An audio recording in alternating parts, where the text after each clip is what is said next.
So I just want to make sure. Tim Johnson, were you able to get on and hear me now?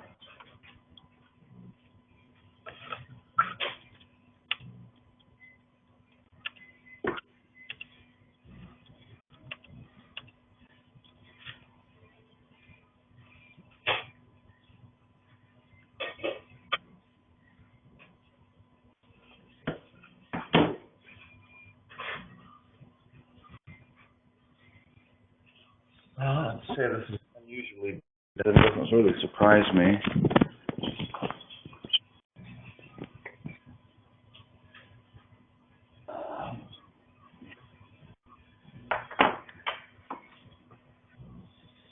Can you hear? Okay, so Tim, are you here?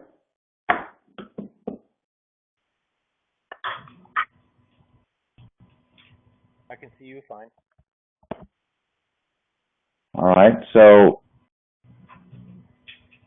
we have 8 or 9 online. So I'm just going to assume we're going to go ahead and start. I apologize for all this confusion. We went through this last night, and it was smooth as rain, or smooth as whatever, without a hitch. So anyway, I guess I'm not surprised. Every day is always interesting. If I start getting, as far as the sound quality, breaking up at all, I'll click off the webcam. And so just someone holler or just type in a note and let me know. And we'll adjust it. It's great to see Caroline from New Zealand made it. That's fun. So, in essence, what I wanted to talk about tonight, besides giving this a trial run to see just how this works, and to see where the anointing of the Lord is going to be with respect to this, evolves around the fact that we're coming into the Feast of Passover. And it's always very interesting when we go into the feasts, because they're a unique window of time. And let's see. I think we've still got someone that's not muted. Let's see here. I'm not sure who that would be, unless it's myself. Goodness.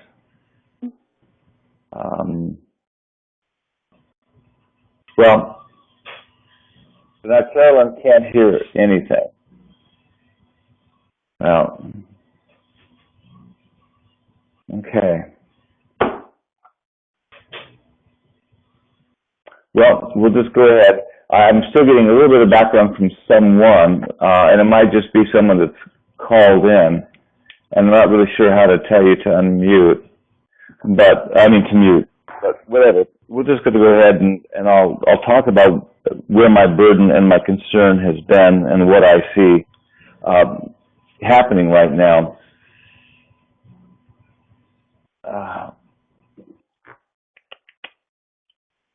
There, I think we still have one person that just needs to mute because I'm getting background noise coming back through to me. It might be, I think, David, you're the only one that's not muted at this point. There you go, you're muted. That might be it. Okay. All right. So what happens invariably, we come into a time of the feast, and it's hard not to come into a time of the feast without certain concepts and certain ideas of what the feast was historically and what it is to point to in the future, per se. And so we always, it's difficult not to come into Passover and not think of some sort of deliverance. And of course, you go into Pentecost, and it's an empowering, and in Tabernacles. the indwelling of the Godhead. But what's interesting is that we've, for a season now, have left. Let's see. Oh, Caroline, you need to kind of mute yourself there. For a season, we've really stepped out of the definition of this feast and this feast and this feast, and we've really come into a time of His presence. And that's where everything has been going from. Well, I'm just going to have to just kind of work with this. We're still getting some feedback, but everything has kind of been evolving from the day of the soul into the day of spirit, transitioning from, into the third day, Hosea. So it's the day of spirit.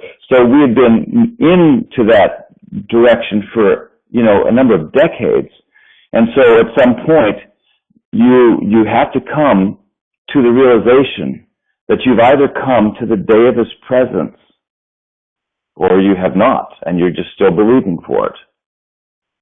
So much of what we wrestle with is confronting the reality of where we really have come, where we are positioned in the Lord, and the time that we're here. Paul had a very unique perception when he walked. He saw the time that he walked. He knew what was happening in the earth to some respect, and he knew correspondingly how to respond to that, what the Spirit was looking for, from him and from the believers and from the church at that time. And so here we've come into, this season, and I think a lot of what we're looking for is just to be able to clearly identify where we've come to. It's more than a feast of Passover. And we have come and have been in the time of His presence. And that is something, it's like the morning star rising in your heart. It's something that is becoming more and more alive. God is tearing off the veil off our foreheads, really, to really grasp where we've come, to what we've come and what He is looking for from us during this time. And so I know that this Feast of Passover is very significant. Not so much, I can't say that there was any signpost in the road. It's certainly not because we have a blood moon that's going to happen. That in itself has some unusual dynamics to it because of the type of conjunction it is and what that means in the realm of spirit, aside from, anything about the book of Revelation. But we've come into, I guess I'll kind of back up for a moment here. I'm just kind of reaching here to kind of put my thoughts together, but we came out of the end of the year into the 1st of January on a dead run in many ways, as we have just been pursuing the Lord for what He has been revealing. And the challenging thing that everyone faces as you walk with God is it's not that He dangles the carrot and you're never able to possess it, but He always puts something a little bit further than where you are. And there's no way that you can really reach it, except you have to stretch. And He brings you through the process, and you're able to embrace it. And so, going into the end of last year, many things are being revealed by the Lord concerning this timeline. And it's taken...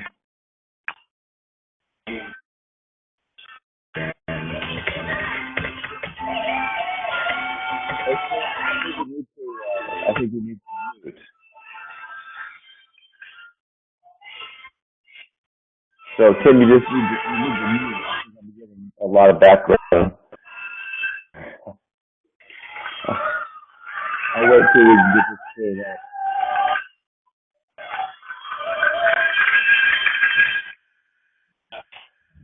Okay. Yeah, everyone just needs to really. Um, Tim, you're not muted yet. Are we gonna?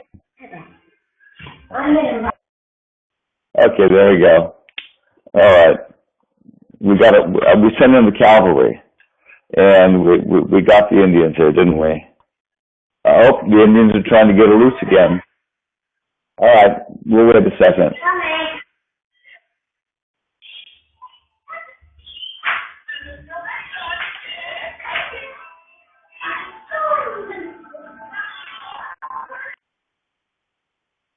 Okay. All right, good. So Tim is in control of the computer. Hallelujah, I think.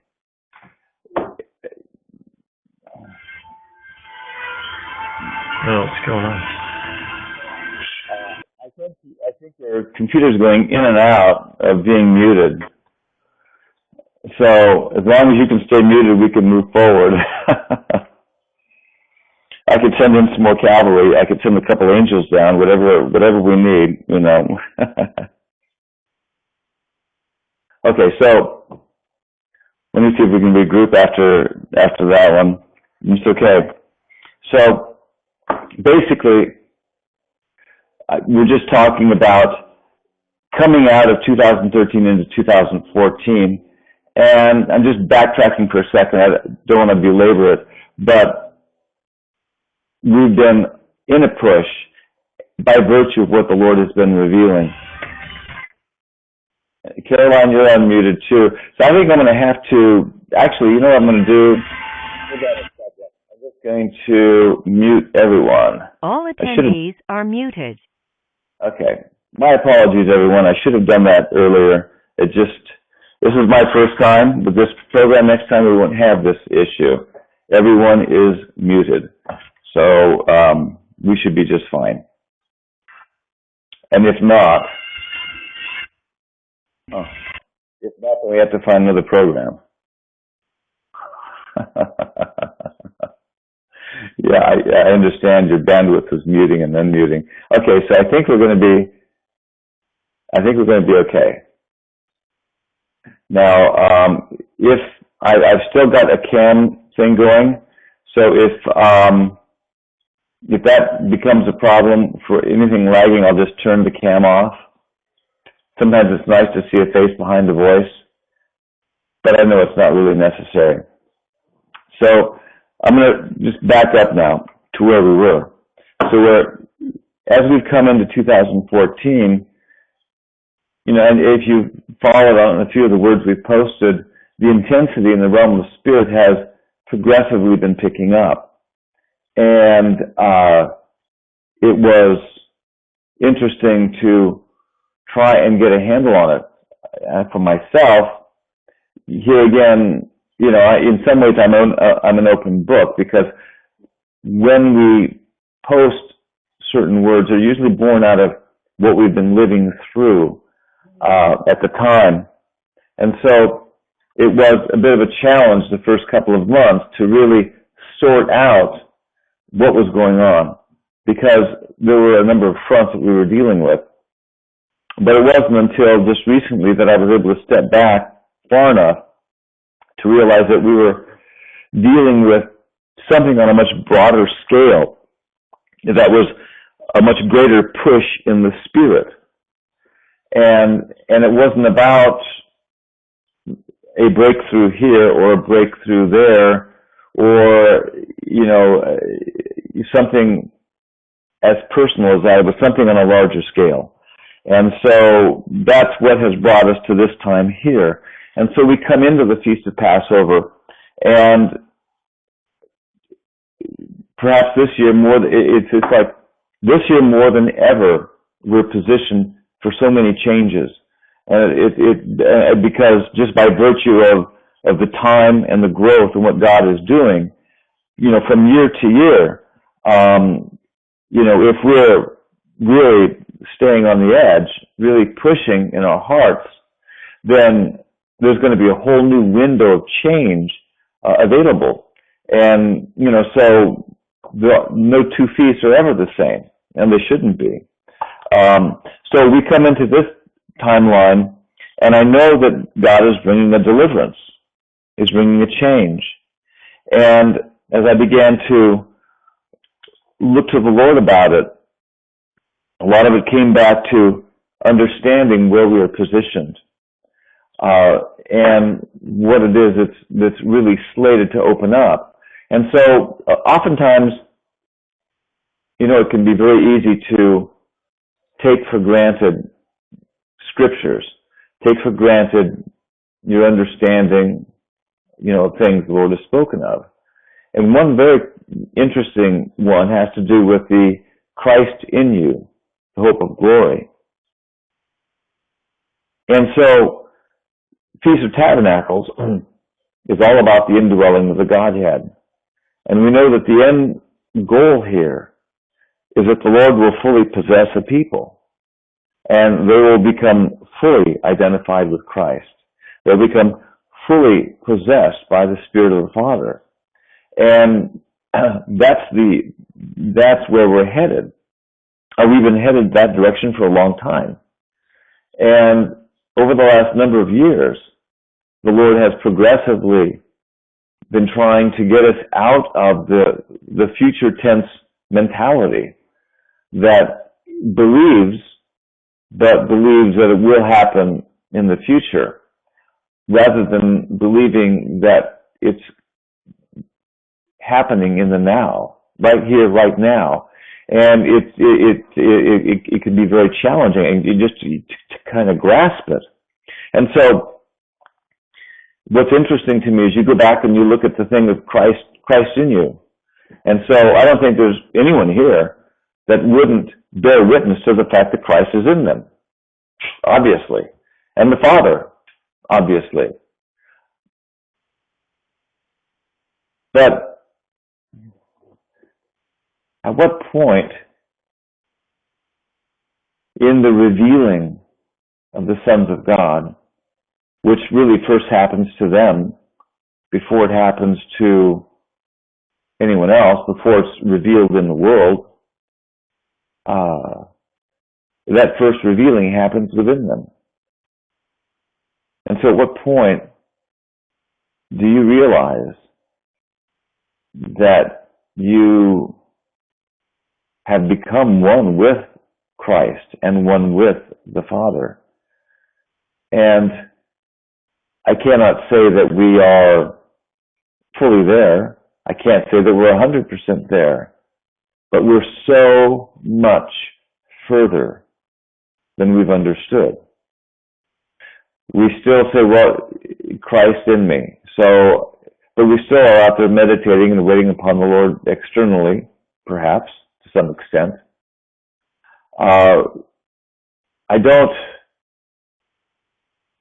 I'm talking about deliverance. Yeah, I'm talking about the Feast of Passover. But I'm talking about tabernacles. I'm talking about the window.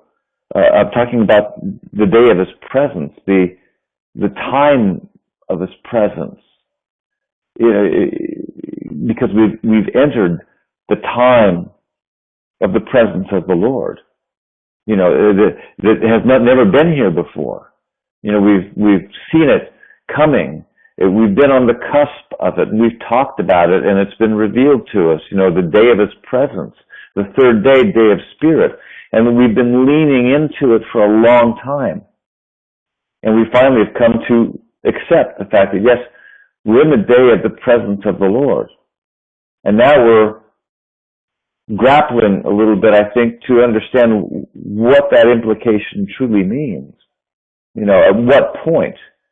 I know that years ago the Lord began to speak that certain aspects of the resurrection and major changes would happen towards the end of the parousia, or the time of His presence. And yet, I know 30 years ago, the word came that you're so much further into it than you know. And so I'm thinking, all right, 30 years ago, Lord, you said that we've entered into the day of your presence. 30 years ago you said that we're much further into it than we understand. Okay. All right, I'll put that over here on, on the side of the desk for a minute. I said, okay, fine. Now, how have and I'm not going to go back and judge or evaluate how I've lived the past 30 years or how I've looked at it. We've maintained, we've done what we've been able to do. But at some point, there's a dawning that happens. You could say the day star, the whole morning star, rising in your hearts. That's even kind of nebulous a little bit. But the awareness that we have come into that level of interpenetration of God and man. And it's almost that you have to sit there and you have to look at yourself a little differently, or quite a bit differently, and realize that it's not Christ in me 10%, somewhere hiding here, that Christ is in me. No, there's something else happening here that we need to be aware of, and it's a level of Christ in me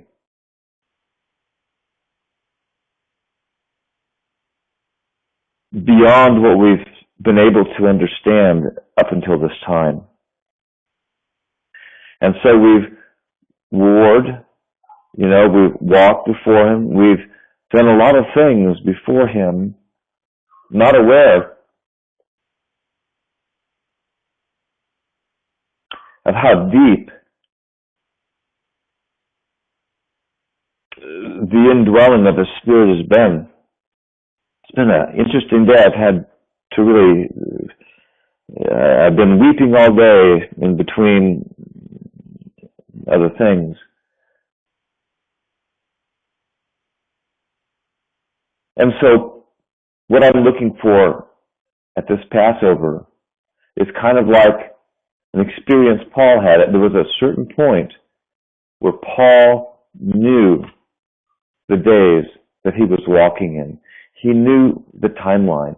And yet I know he continued to reach. Philippians, he continued to reach. But he knew the church, where the church was at in the timeline. And it's important that we know the timeline to which we've come.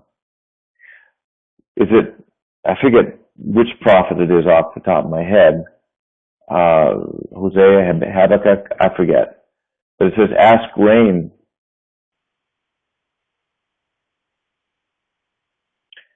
In the time of the latter rain, and so the Lord will pour out abundantly.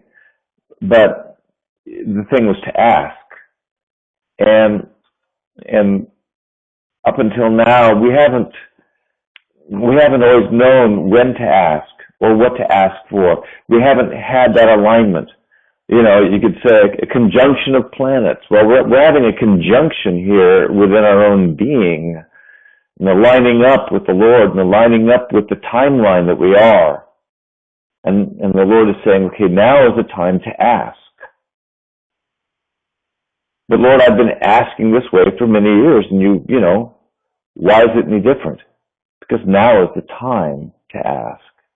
It's like, this is kind of maybe not the greatest example, but we've taught about authority before. And what makes authority effective? You can have two men, they both have authority. And they'll come up to someone that's got an oppression or who knows what. And they'll pray over them. In one respect, maybe a little bit of something will happen, but the other one has a perception, a revelation from God, and he sees what it is. And because he sees what it is, that authority is immensely, it's completely different. It's a whole different ballgame. And it happens because he saw, he knew what to do. It wasn't just a blanket authority, and there's nothing wrong with a blanket authority, but authority is so much more effective when you know exactly what you're dealing with, because it's done. And so I equate that to this thing of asking in the time of the latter rain, because that's a window that we've come into. I hate Passover words that go back over and regurgitate, what was taught last year and 20 years ago and 30 years ago, because people didn't hear it then. Why are they going to hear it now? And so many preachers, that's all they know. So we're going to go back over and the Jews, and I could care less about the Jews. If you've heard one of my recent dictates, or maybe not, I've been working on the spiritual warfare book, so maybe it was written there. But who are God's people? Who are God's elect? And they're not the Jews, that's for sure. They may have been at one point. That was a long time ago. Who are God's people? Who are the elect? They that have been called out, that have been separated unto the Lord. One from here, one from there. Not this church, not that church, not this movement, not that movement. One from here, one from there. Like the word says, literally, is what comprises the sons. And so, these are God's people, and it's to these that the feast of Passover means something, or will mean something. There's probably millions of people celebrating the feast. And I'm sure God will touch their hearts in various and sundry ways. God is faithful to do that. But hold on a second. Okay. But the real change, the real transformation that we're looking for is what's slated to happen for his sons. And rather than talking about deliverances that we need, everyone needs deliverances. We all need deliverances. Until we're out of the soul, flesh, nature, we need a deliverance. Fine. But that's not what the Passover is about. It's not about what you need individually. It's about something greater. Because the whole intent and drive of the Father is to finish completely indwelling his sons. Now, that's what we're talking about. That's the deliverance that's happening and is going to happen. And so how is it going to happen? I can only tell you a little from what I've seen. The scripture says when you turn to the Lord, the veil is removed. What veil? The veil within your heart. The veil over your mind. The veil that prevents you from truly seeing who you are, who you've always been. And we've talked about this before, who we've always been. We're not just some random someone that came along and ups, here I am. No, we're very much a people that have been sent for this time. And so the deliverance that's happening and is going to happen and is slated to happen now, because this is the time, is a removal off the veil of our heart. In some ways, so that we can truly see. It's interesting, if you read the book Revelations, it talks about, the sons are marked on their forehead. And maybe you've read some of my words where I talked about that. Satan, 666 on the forehead.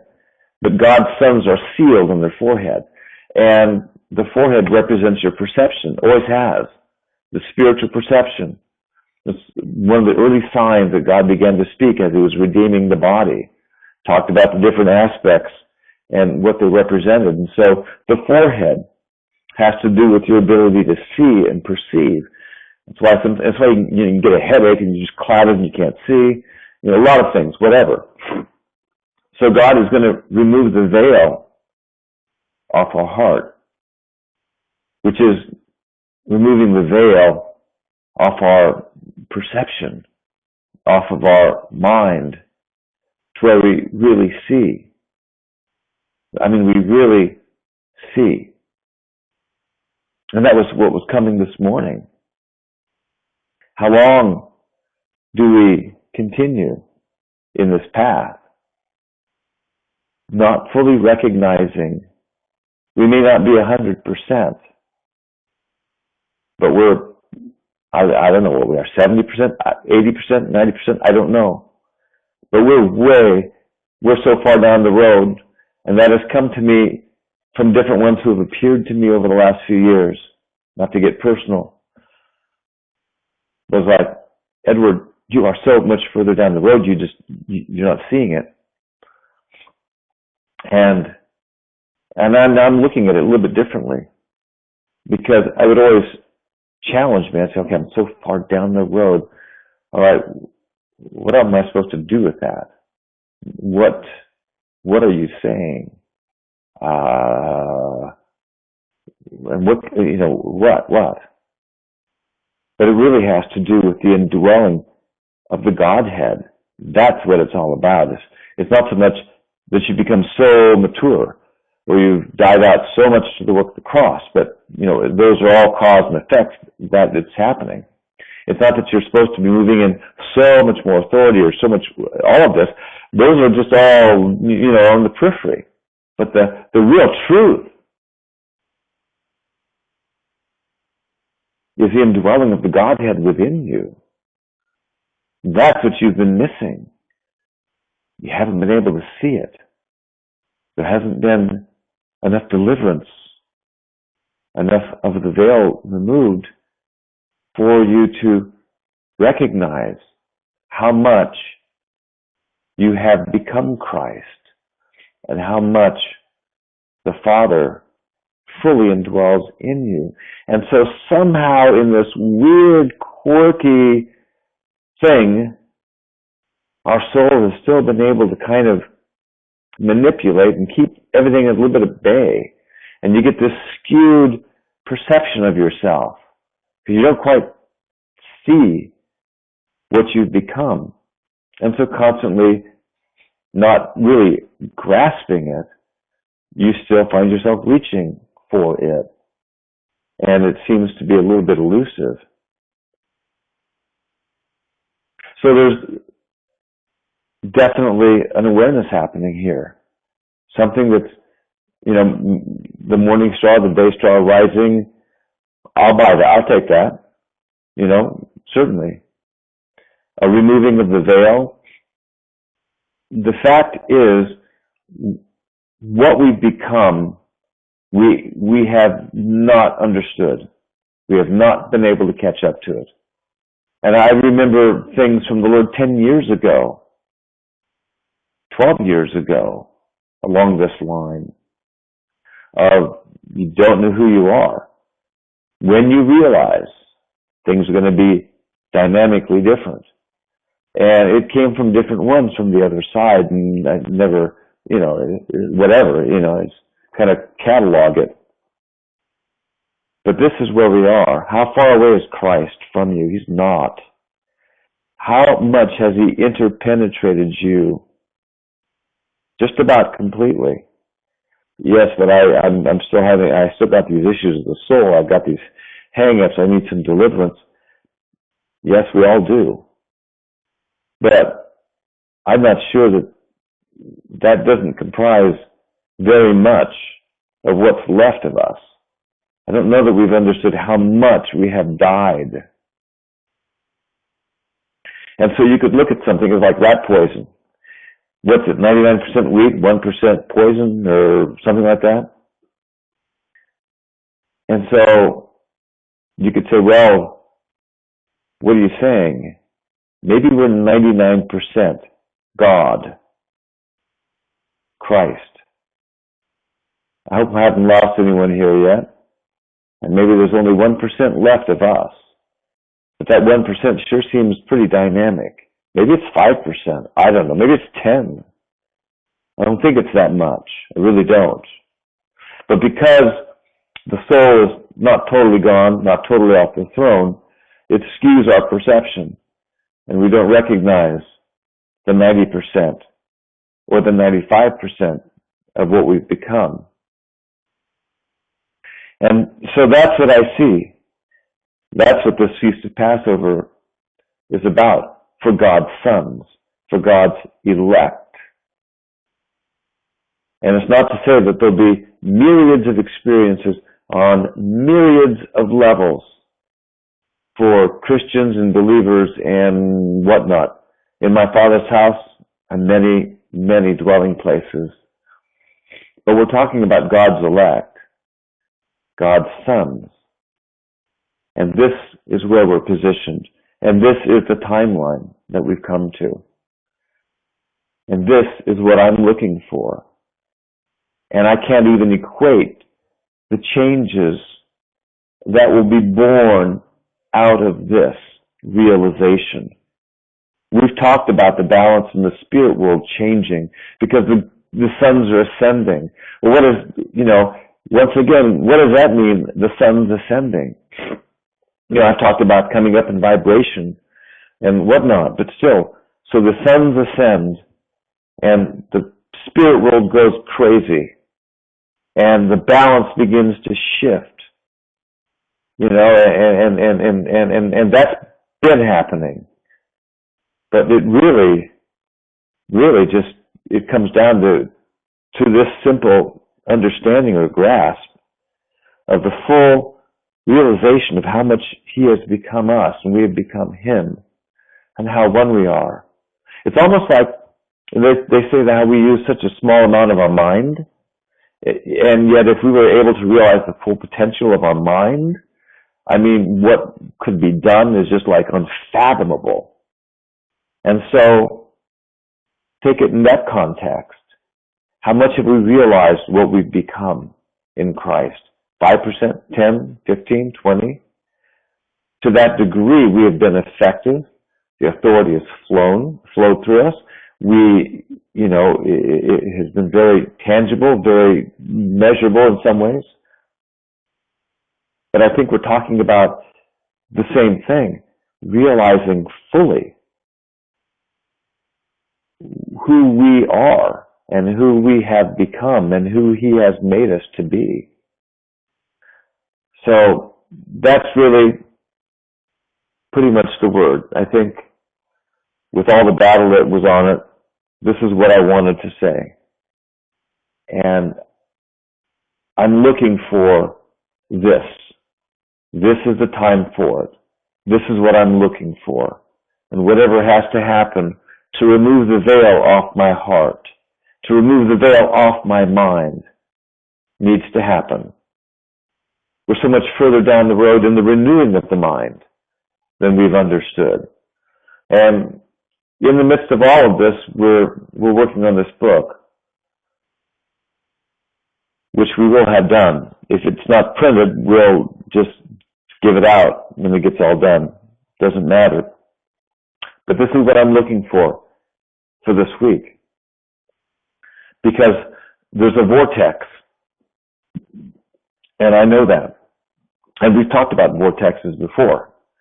Vortex is like it's like an energy, a field of energy that exists.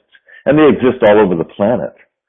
And there's a lot of things that can be done within those vortex energy points as the New Agers seem to flock to them. But the feasts are an energy, a time that God has made a provision for His people, for His elect. And I don't even understand it, really. I just know that it's like the pool of Siloam. When it starts to, I think I'm right, the pool of Siloam. When it starts to move, if they could step into that pool when it was moving, what would happen? Well, why they'd get healed. I don't know a whole lot of the story of the pool of Siloam. I would love to go back and look into Josephus or read about it because that was a fascinating thing. I know very little about it.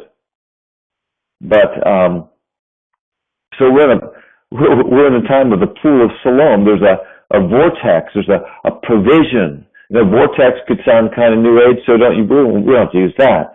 We could just say there's a time of the provision of the Lord, and so we're being drawn into it, and we're being made aware that this is a time to ask, and so we do, and we just say, Lord, go ahead, just take that last whatever off my heart. Because what we've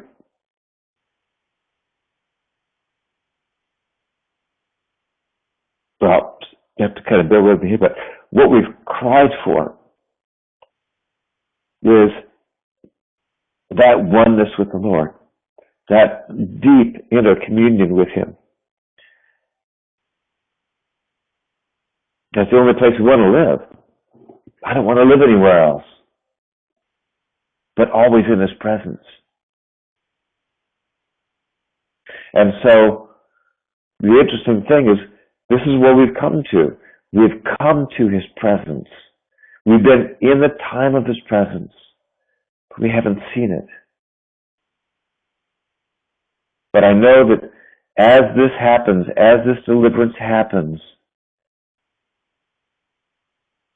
it will change things in the world on a scale we've never seen. It's been child's play until now, as far as the dynamics of what is going to happen, born out of this change that we're in the midst of right now. So,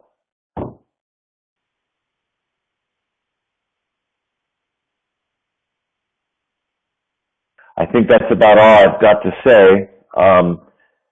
I apologize for the word being a little choppy. Let's see here. We'll probably do a heck of a lot better next time. And we'll have this word posted probably by tomorrow. And I just want to thank everyone for making it. And we just have to realize that, we can't do this. We know we can't do this. But we do know that He can do this. And when He starts talking about this, then I just know we've come to that time, and it's going to be completed. And here again, I'm just talking out of where I'm living right now and have been living. But it was so deep when you realize that what you've been seeking for is here. And that communion and that oneness with Him is here. So I'm going to go ahead and we'll sign off. And I will, you guys can email me if you've got any questions or anything that you want to say. The next time we have one of these, we will have this thing in a better form and perhaps have it set up where you guys can dialogue or comment. At least you've seen the chat on the left side. You guys are able to do that. So, all right. So, please, let us know how this word went for you as far as, just technically. And we'll try and get everything fixed for next time. I anticipate during this week of having another one or two calls. It's a great platform because the Lord just begins to pour into my heart, and so I'm a little selfish from that perspective. So anyway, we'll let everyone go. I love all of you. Thank you very much. Okay.